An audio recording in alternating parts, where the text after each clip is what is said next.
and you thought the last three were incredible? Fucking hell. Wait till you see this one. Hello everyone, and welcome back to the channel. My name is James, and today we are talking about John Wick Chapter 4. Now, if you don't know, I am a huge fan of the John Wick franchise. To me, this is in the top 3 greatest action movie franchises of all time. I've been a fan since day one. I loved the first one. To me, that is possibly the biggest surprise in any movie ever when it comes to action movies. I think that 2 is even better. That's one of my favorite action movies of all time, one of my favorite movies of all time. And while I had a lot of issues with 3, I thought that it was still really good, still had some of the best action we'd seen in the franchise, and ultimately, I was pleased. So, with the fourth film coming out, I've been very excited. All of the trailers I thought were fantastic. They conveyed kind of what I had been saying, kind of a finale feel to it, where it felt like this was the end, that it felt like they were saying this is the end of this franchise. And so I've been very excited about this film for like about 6 months now. And even though I think the ending of John Wick Chapter 3, Parabellum, didn't set this film up terribly well, I was still excited. And I'm happy to tell you that not only is this maybe the best film in the franchise, actually no, by a landslide, this is the best film in the franchise. This is not only the best film in the franchise, this is one of the best action movies I have seen in years. This is easily in my top 25 action films of all time. Easily. This is the best action movie we have seen since Mission Impossible Fallout. And we got Mission Impossible Dead Reckoning coming out later this year. I don't think that that can top this. It's possible, but I don't think it can. And this film solidifies that John Wick is one of the best action movie franchises of all time. So with all that said, let's start with the good. And of course, when you're talking about John Wick, you're talking about the action. And it's better than ever here. Not only is the action shot incredibly well, what happens in the action is great. There's a lot of variety to it, where you start out the film with a chase on horseback, which is just a cool little start to the film. Then you move on to onto a fight with like samurais and stuff, and where they're shooting arrows. It's shown in the trailer and the behind the scenes, and that lasts like 30 minutes. And then you continue going on from there. This was one of the big marketing pushes, was the Arc de Triomphe battle in the last act, and that thing is a beast. I mean, that action scene is like 40 minutes long, where you're going from the Arc de Triomphe to an apartment building, to stairs, to the streets, and it's just incredible, and it never gets repetitive. We've seen a lot recently where action movies just get repetitive, where they keep going and they keep going and they keep going, and you kind of just get bored, like, okay, he shot someone, he crashed a car, he's going really fast. This film never does that. Every action scene is creative in its own right. You have scenes where they've got muscle cars and they're driving while shooting out at people, and like in like circles. It does long takes where it follows them, where it follows John Wick the entire time. One of my favorite moments, and it's in a shot of the second trailer and maybe the first trailer, is there's a dragon breath shotgun where he fires and like fire comes out, and it's so cool. And then just the way that it's shot. There's one scene that, if you watched any review, you know what I'm talking about, where it's like shot from the ceiling, so you can see everything. And it does this for like a couple minutes. And then it goes back to the normal John Wick style fighting with long takes at like kind of head level. And then it does it again. It's like, I would want to see that, like an entire movie of that. It's awesome. And so the way it's shot is fantastic. Also, the choreography here is absolutely incredible. You really have to give a hand to all the stuntmen here on the film. They work their ass off on this film, and you can tell. I mean, and there's certain things where you can't really tell what's CGI and what's not, because obviously there's a little bit of CGI, but there's certain scenes in this film where people will be getting hit by cars, they'll be on top of cars as they're driving at like 50, 60 miles an hour. You've got people jumping out of buildings, you've got people getting shot at, playing with axes, and it's like you can never truly tell what's real and what's not, and you're like, that looks really real, but is it possible that that's like CGI? And you never know, and that keeps you on the edge because it looks so real, where obviously a bit of this is CGI, and that's really cool. As I mentioned earlier, the settings of all these action sequences are great, where they're set and where they're based. Of course, you have the Arc de Triomphe battle, you have the battle in Japan, or I think that's where it is. Please don't attack me if I got that wrong, which is in the beginning. Yeah, it's in the beginning of the film, it's great. You got a battle in an apartment building, which is great. You got a stairway battle where they're essentially just on stairs and they're running back up and down, shooting at each other, and it's awesome. You've got, it's just fantastic. All the action where it's set is great. And by far, the thing that I was impressed by in this film the most, maybe, there's another thing, but one of the things I was most impressed by was the cinematography. Without a doubt, this is the best cinematography of the year so far. We're only in March. We've still got 8-ish, 9-ish months to go. But this film has some of the best cinematography of the year, without a doubt. If this film does not get nominated for best cinematography, it's snobbery. And it just doesn't make sense. It's one of those Batman situations where it's like the Batman should have been nominated for cinematography. The fact that it wasn't makes no sense. So, gotta give it to the cinematographer, and it looks incredible. From there, I think that the characters here are all great. All of the characters that are introduced in this film are the best that we've seen in the franchise, where either it's Donnie Yen's character of Kane, who is just, he's incredible. He plays this blind man who is just like a ninja, and he's so cool, where he's got this good banter with John Wick, where he's trying to kill him, but he's also like his best friend. He's one of his old friends, so he's at the same time got a good talk with him, and it's a lot of fun to see that. There's another character called Mr. Nobody who's has this dog with him all the time, and that's a lot of fun to watch. He has some good banter where he's trying to kill John Wick, but at the right time, so he gets so he gets more money.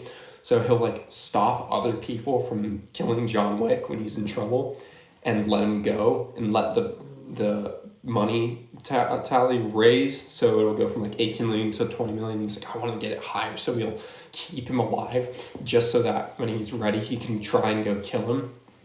And it's great. He's a great character. Hiroyuki Sanada, who's only in the film for a little bit, is great. He's an actor and a martial artist that I think I've been a fan of for a long time, and so it was great seeing him in this film. And him and Donnie Yen, it's not a very long scene, but they have about a 2 or 3 minute sword fight scene, and that's a standout of the film. Some other side characters here that are great is Scott Adkins as Killa. Now, he's shown a little bit in the trailers, and he's a standout. He plays this big fat guy and if you know Scott Adkins, he's not fat, he's not obese, and it's funny. I mean, he's great. He's awesome. You'll know what I'm talking about when you see him in the film. He appears halfway through, and he's only around for 15 minutes. But that's what's so great about this franchise is you have characters that come in and then leave, but they leave such a good mark on the film. It's just unforgettable. And those are just a few to name. Really, everyone else in the cast is fantastic, all the new side characters. But out of all of them, aside from Donnie Yen, my favorite side character, my favorite new character that's brought in was absolutely Bill Skarsgård as the Marquis de Clermont.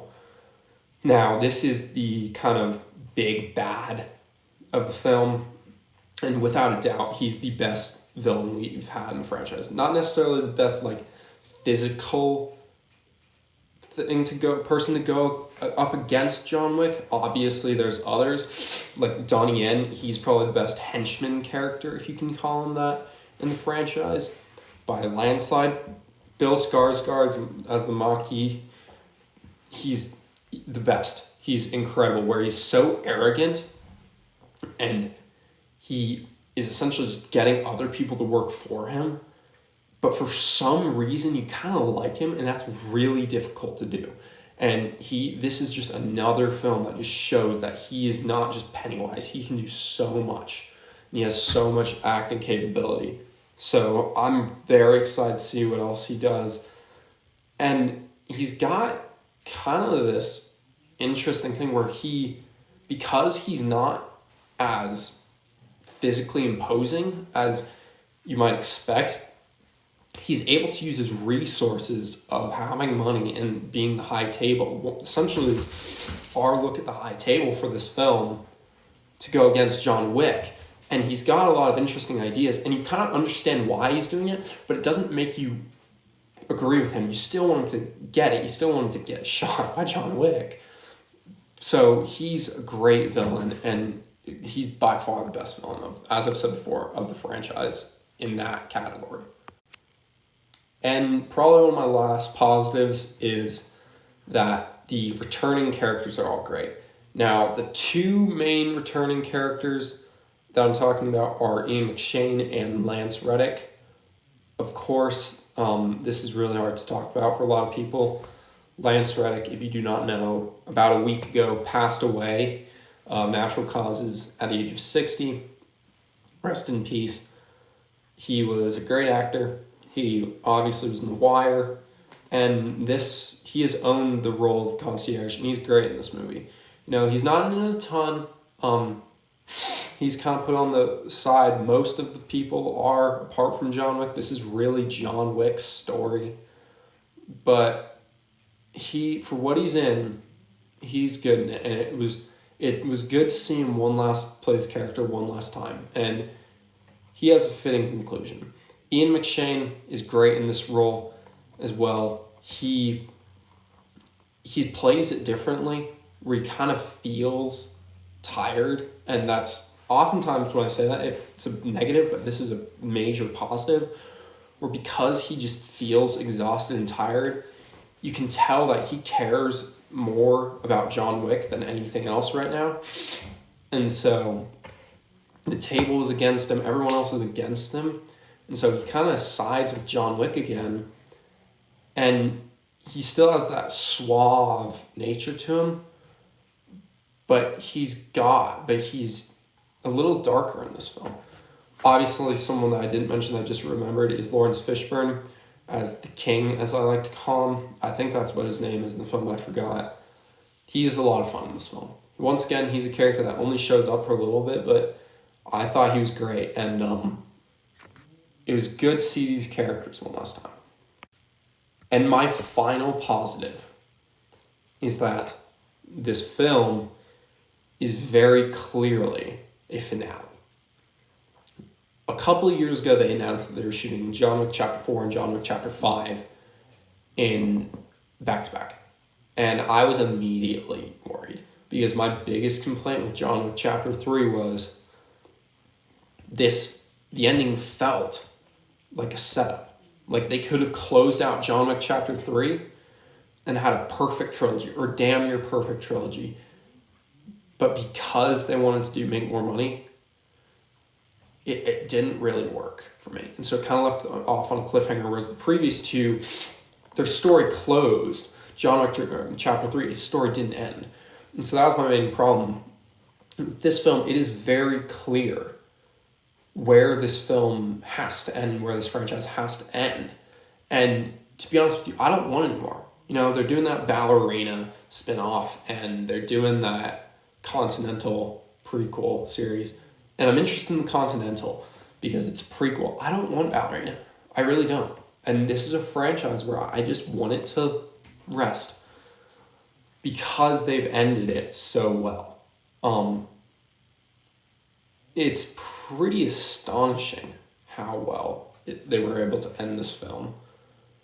And I hope that Ballerina will be good, but I don't want it. And so I truly think it is incredible how well they were able to close this franchise out, where this feels like a finale. There's lines throughout the entire film hinting that this is the end for these characters, for this franchise. And from the really first 15 minutes of the film, you feel dread, where anyone can die, anyone and everyone is in danger, and that no one is safe. And there haven't been many movies that I've felt that for a while. And because, while these characters aren't necessarily the deepest characters, we've cared about them for so long, for a better part of a decade. And so it was really cool to see them close it out well. And as I mentioned before, I don't want any more. And I hope this is the end. They've said that they're going to be taking a bit of a break. I don't want them to take a break. I want them to be done, because this is the perfect ending for this franchise. So overall, guys, I love this film. To me, this is action movie perfection. There aren't any really movies that can come immediately to mind that I can think of that are as good as this on the action movie level. This is incredible. I've had a great time in that theater for 3 hours, and my theater and everyone else in it had a great time. Absolutely need to check this out. So if you are a fan of the John Wick franchise or action movies, absolutely check this movie out. I have no negatives for this film. This is absolutely one of the best action movies of all time. It is reinventing the genre as we know it. It is definitely the best film of the franchise, making it one of the greatest action movie franchises of all time. So if you have not already seen it, what the hell are you doing? Go out and watch it, and then when you get back, buy it in digitally, physically, on Blu-ray, 4K, whatever. Go out and buy it when it leaves theaters.